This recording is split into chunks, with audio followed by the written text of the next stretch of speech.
Please welcome Baruipur থেকে সম্মিলন ভারতী।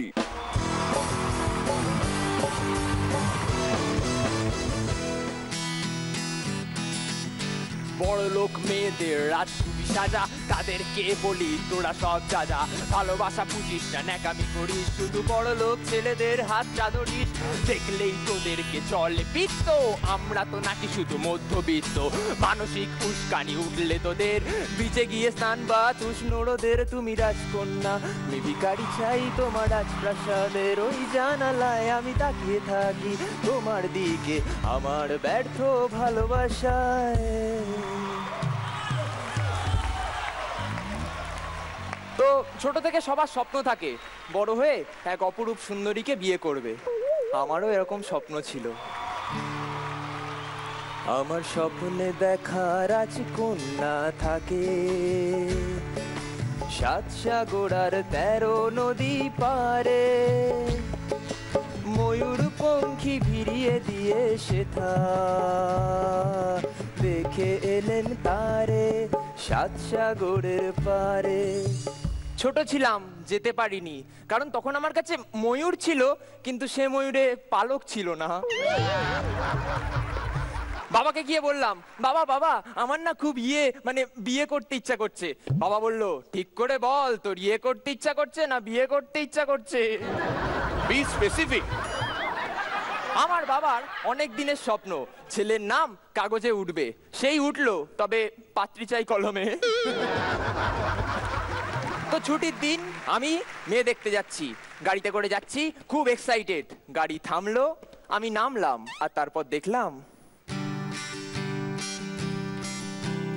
সে যে বসে আছে একা একা, রঙিন স্বপ্ন তার বুনতে, সে যে চেয়ে আছে ভরা চোখে জানালার ফাঁকে মেঘে ধরতে, সে যে বসে আছে সবাই একা একা, রঙিন স্বপ্ন তার বুনতে, সে যে চেয়ে আছে ভরা চোখে জানালার ফাঁকে মেঘে ধরতে। তো মেয়ের বাবা বলল, তা বাবা তুমি কাজ কাম কিছু করো তো নাকি? আমি বললাম, এখন কি, আগে বিয়েটা দিন। মেয়ের বাবা আমাকে আরো অনেক প্রশ্ন করলো, বলল আমার সেই সমস্ত ছেলেদেরই বেশি ভালো লাগে যাদের মদ সিগারেট বিড়ির কোনো রকম নেশা নেই, যারা সব সময় ঠাকুর নাম জপ করে। আমি বললাম, কাকু এরকম ছেলে হসপিটালের আইসিইউ ছাড়া কোথাও খুঁজে পাবেন না। বাবাকে গিয়ে বললাম, বাবা বাবা এ বিয়েতে আমি রাজি। এরপর ভারতী বাড়ির আনাচে কানাচে সানাই বেজে উঠলো। বিয়ের দিন সকালবেলায় কেস জন্ডিস, মানে আমার গায়ে হলুদ কমপ্লিট হলো। আচ্ছা। বিয়ের দিন রাত্রে হোম যজ্ঞ হচ্ছে, আমি দরদর করে ঘামছি। আমার বউ বলল, এই আগুনেই ঘামছো, পরশু তুমি কি করবে? এবার আসছে সেই রাত, যে রাতের কথা ভেবে হাজার হাজার রাত কেটে যায়। আমি আর আমার বউ রোম্যান্স করছি। সেই সময় আমার বউ আমাকে উৎসাহ দেওয়ার জন্য গেয়ে উঠলো, তোলো ছিন্ন বিনা বাঁধনো তুমতারে, ভোরে নাও সুর গাও জীবনেরই জয়গান। কিন্তু আমার মতো তার কাটা ছেলেদের কাছ থেকে কি বা বেশি আশা করা যায়? সেই ছোট্টবেলা থেকে যে তারটা আমি সযত্নে বেঁধে রেখেছিলাম, ঠিক কনসার্টের দিনই এসে গেল ছিঁড়ে। আমার বউ কাঁদতে কাঁদতে মাটিতে লুটিয়ে পড়লো, আর আমি বিছানা থেকে গিটারটা তুলে নিয়ে শুরু করলাম, সে মামার প্রেম আমার, সে মামার প্রেম আমার। কোন ভুলে তুমি শুলে বলো এই ফুল সোজায়, ব্যর্থ বাস বুকে নিয়ে আমি আজ লজ্জায়। আজ এই খাটে শূন্য মাঠে কেন গোল দিতে হায়, শুধু ভয় পাই বাইরে থেকে না কেউ গোল দিয়ে যায়। প্রেম আমার, ও প্রেম আমার।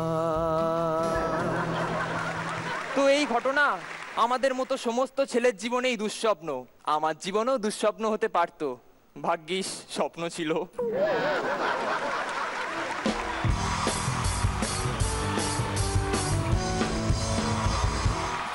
প্রথমে রনিদা। তুমি গানের দুরকম ব্যবহার করেছো, একটা হচ্ছে যেভাবে আমরা ভাবিনি গানটাকে সেভাবে, আর কোনোটায় তুমি প্যারোডির লাইন নিয়েছো। আর একটু ভালো হতে পারে বস, হ্যাঁ সেই ক্ষমতা তোমার আছে। All the best. শ্রীলেখা। না, আমার ভালো লেগেছে, সম্মেলনকে আমার ভালো লাগে, ভালো পারফর্মার। পরান্দা। না সম্মেলন, তুমি ভীষণ ক্রিয়েটিভ, তবে আমার একটা প্রশ্ন জাগছে ভেতরে, হাফসল লেগেছে নাকি? মানে বাংলাদেশের বাইরে ছ্যাক খাইছে, হ্যাঁ। ছ্যাক খাওয়া।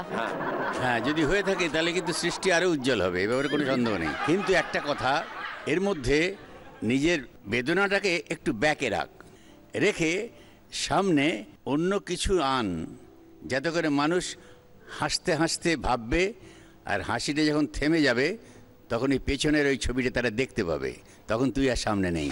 ওকে, অল দ্য বেস্ট। আচ্ছা, এটা কি আমরা ঠিকঠাক অনুমান করতে পারলাম যে ল্যাংখাওয়া কেস তুমি?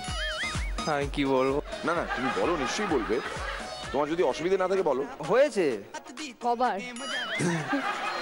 অনেকবার। এই মানে প্রত্যেকবার একজনের সাথে হয় আর একটা করে গান বার হয়। না, তবে তাদেরকে একটা ক্রেডিট দিতে হবে, তাদের জন্য এই গানগুলোর সৃষ্টি হয়েছে, এটা বড়। হ্যাঁ হ্যাঁ, এটা হ্যাঁ, একটা তো সফল প্রেম আছেই নিশ্চয়ই।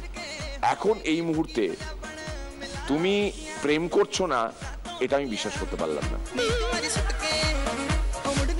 এই বিষয়ে মেন্টরদের যদি কিছু বলার থাকে আপনারা অবশ্যই বলতে পারেন।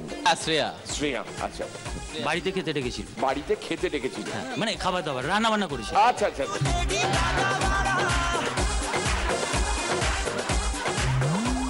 তা কি খাওয়ালো?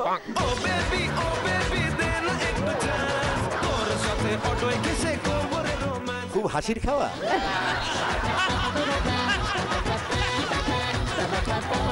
যেই স্মৃতি মনে পড়েছে হেসে আকুল হচ্ছে একদম। ঠিক ঠিক। কি খাওয়ালো? বাঙালি খাওয়া যা হয় আর কি।